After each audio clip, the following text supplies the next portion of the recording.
Sejam todos bem-vindos ao canal, se inscreva, deixa o like, comentário, uma sugestão de vídeos.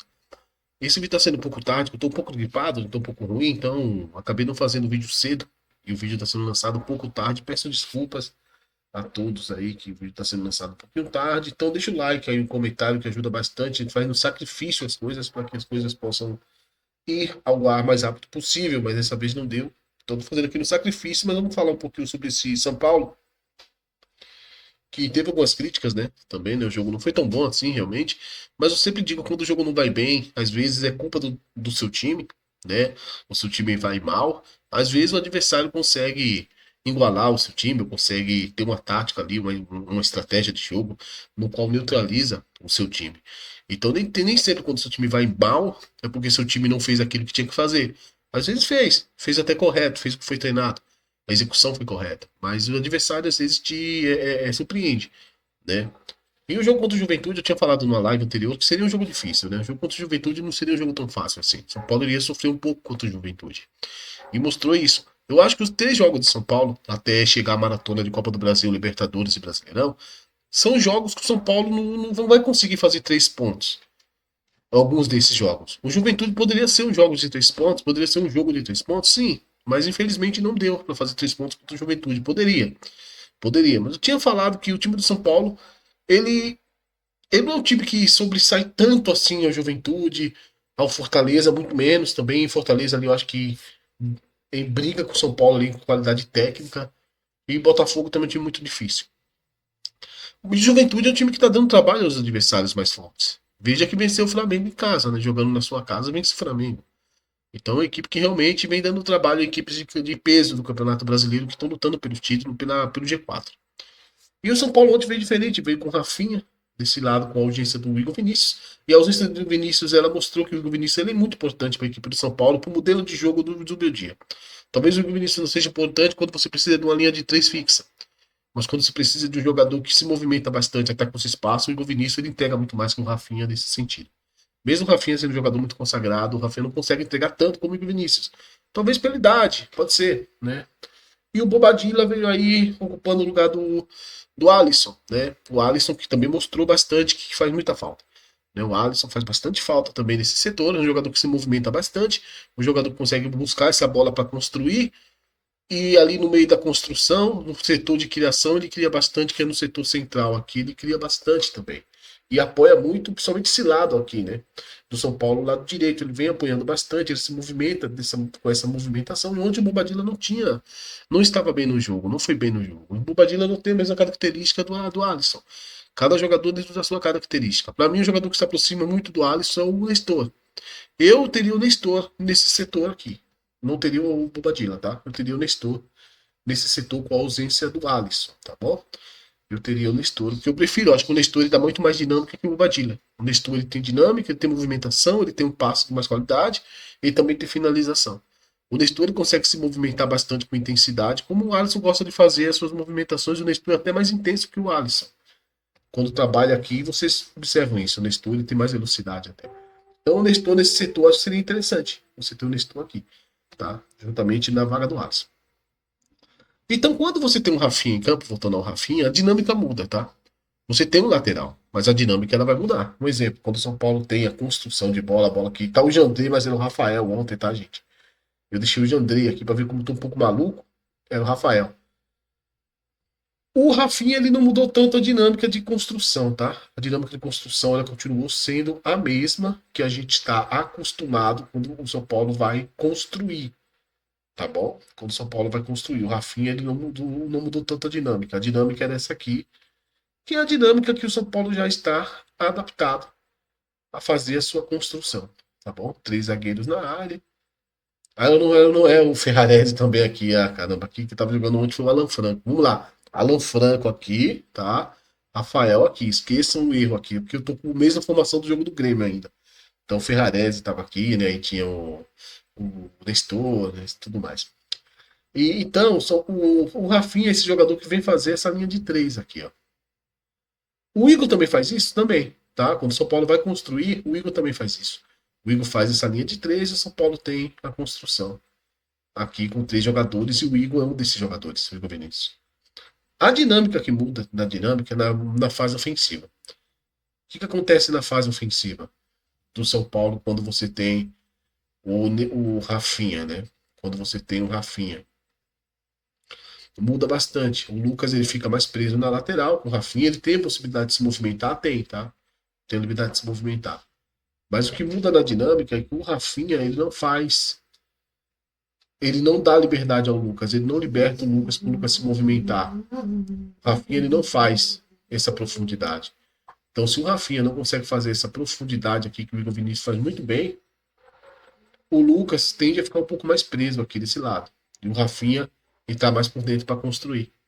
Então, esse lado agudo aqui do São Paulo, esse lado mais agudo, acaba deixando de ser aquele lado de mais profundidade, aquele lado mais agudo, acaba sendo o lado mais construtor e o Lucas fica mais sobrecarregado na descida, seja na questão de profundidade, ou também seja se movimentando por dentro aqui. Quando o Lucas se movimenta por dentro, o Rafinha não faz esse corredor, então você vê um vácuo aqui, ó, desse lado. Se a bola está aqui, você não consegue ter uma inversão de bola, porque não tem ninguém nesse setor.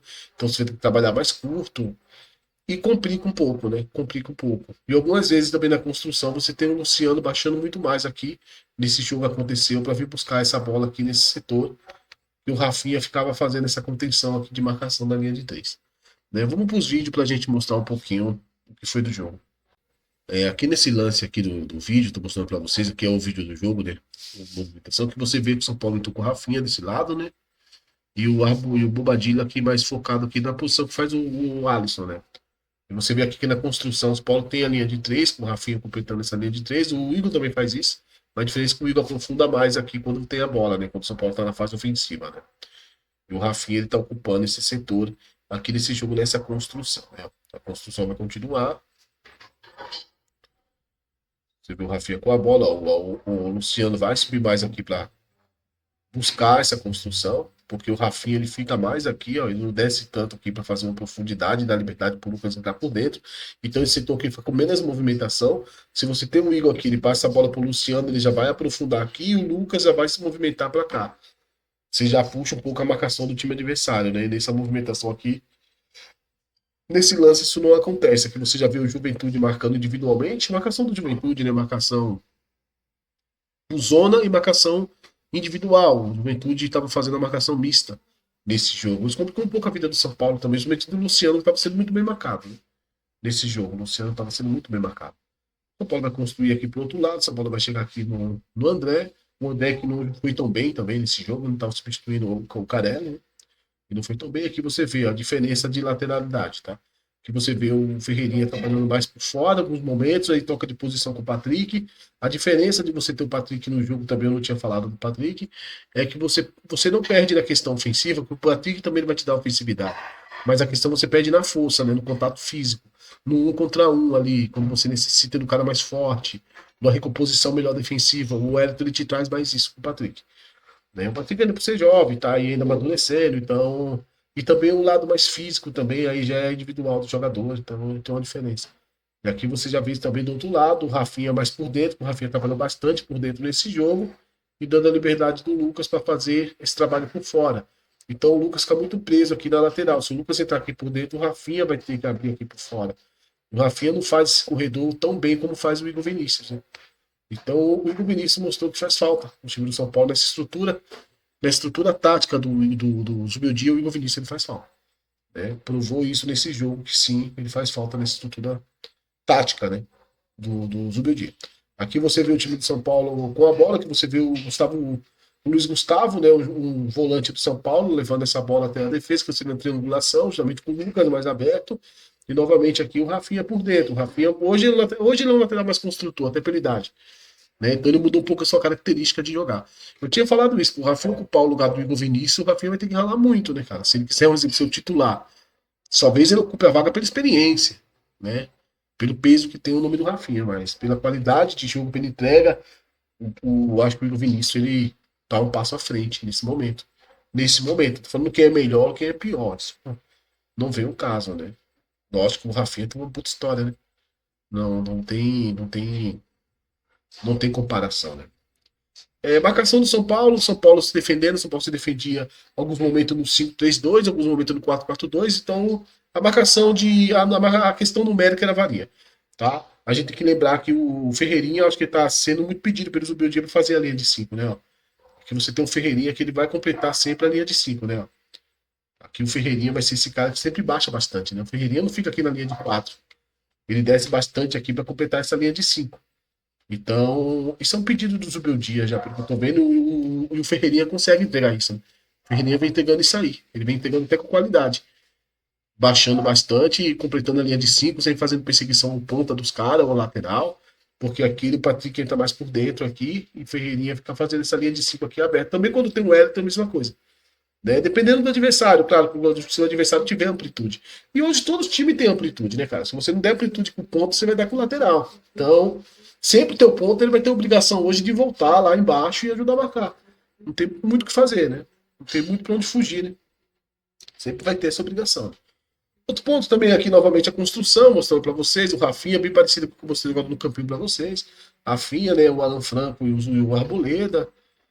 Né, o Bobadilla e o Luiz Araújo, o Luiz Gustavo chegando ali por dentro, isso aqui é a construção do São Paulo, eu quero chamar atenção num detalhe, acho que é aqui, não, acho que não é aqui, acho que é no próximo. Só para mostrar a pressão, né, a pressão alta do Juventude, né, como o Juventude pressionou o São Paulo, ó. Você vê que o São Paulo tem uma certa dificuldade para sair da pressão. Isso aqui é um ponto para dar atenção, né? É o São Paulo que sofreu pressão do Juventude, né, em alguns momentos do jogo, eu cortei 2 momentos aqui, e o São Paulo não teve uma saída de qualidade. É necessário que essa saída tenha mais qualidade. Porque senão você vai ficar preso na marcação pressão dos caras, né? No pé de pressão, né, do adversário, ou no press, como você quiser falar. E você vai perder essa bola ali no setor próximo da tua área. Tu vai dar a bola para o adversário como esse lateral. Então essa saída de bola tem que ser mais executada, eu acho, pelo Zubeldia. É um ponto aí, né? Um detalhe. Precisa ser mais executada. Aqui esse lance aqui do São Paulo, a saída de bola do São Paulo. E aqui a gente chama atenção para uma coisa. Aqui tem a linha do Juventude, né? Essa linha de 5 jogadores do Juventude. A Arboleda vai tentar quebrar essa bola vai ser desviada, que é a movimentação do Bobadilla para chegar nesse lado para receber esse passe. Ó, ele vai receber esse passe ó, de lado de campo. Mas se a gente olhar aqui, ó, no Luiz Gustavo, eu tô marcando o Luiz Gustavo aqui, que ele chama a atenção do bloco da frente do São Paulo. Os 4 jogadores de frente, Lucas, Luciano, Ferreirinha e o André, eles não estavam compactados nesse lance. Tinha esse erro também do São Paulo, uma falta de compactação. Ó. Olha lá, ele vai chamar os caras, lá, ele tá chamando. Ó. Ele chama para que haja compactação, para que se aproximem, para que o passe não seja tão forçado. Se o passe for forçado, que seja mais um pouco longo, mas buscando o Lucas, buscando o Luciano. E ele chama essa atenção, o Luiz Gustavo, isso é legal, para a gente ver que essa comunicação em campo tem que existir, né? É importante que isso aconteça. E o São Paulo teve esse problema de compactação, sim, nesse jogo, né? O São Paulo teve esse problema de compactação, sim. Nesse momento, alguns momentos, o São Paulo deixou muito espaço no meio de campo. Isso acontece aí com o treino, né? Lógico que o Zubeldia pode ver melhor isso aqui, porque ele tem pessoas lá em cima fazendo a filmagem do campo inteiro. Você tem o campo inteiro para você ver, é muito melhor. Aqui a gente tem imagem da TV, então é metade do campo. A gente não tem toda espaço ali para a gente poder dar uma olhada. Né? E aqui é o São Paulo com a bola chega aqui pro Luciano, né? Aqui você vê nesse lance, você tem o Rafinha aqui, ó. O Rafinha fica nesse lance, o Rafinha não acompanha. Então ele fica na linha de 3, é normal. O Rafinha tá trabalhando mais defensivamente. Nesse lance ele prefere trabalhar mais defensivamente. Ó, o Lucas vai trabalhar essa bola. Ó. Aqui você tem um vácuo, né? Um vazio. Por que você tem esse vazio aqui? Porque acontece que você tem um lateral, que é o Rafinha, que não vai acompanhar a jogada até o fim. Se você tivesse aqui o Igor Vinícius, com certeza você ia ter alguém disparando aqui em velocidade, aparecendo aqui para receber essa bola do Luke em profundidade e assim dar sequência à jogada. Né? Então a entrada do Rafinha não é que é ruim, mas ela muda um pouco a dinâmica, tá? Tanto do Rafinha, tanto do Bobadilla, o Bobadilla não estava bem e a dinâmica dele é outra. Eu acho que o Nestor chega muito mais próximo do que é o Alisson. E é isso, o jogo não foi tão bonito, não foi tão bom. O São Paulo foi bom aos 15 minutos ali depois de ter uma queda. O Juventude também teve seus méritos, marcou bem a equipe do São Paulo, com o novo treinador, né? Agora a equipe do Juventude está com o Jair Ventura, mas não mudou muito a característica que era com o Roger Machado, tá? Ainda continua um pouco aquela mesma característica do Roger, tá? Um time mais agudo, um time mais vertical, um time marcando alto, bem parecido com o que era o Roger ainda. O Jair Ventura não mudou, até porque é o primeiro jogo dele, ele não pretende mudar, né?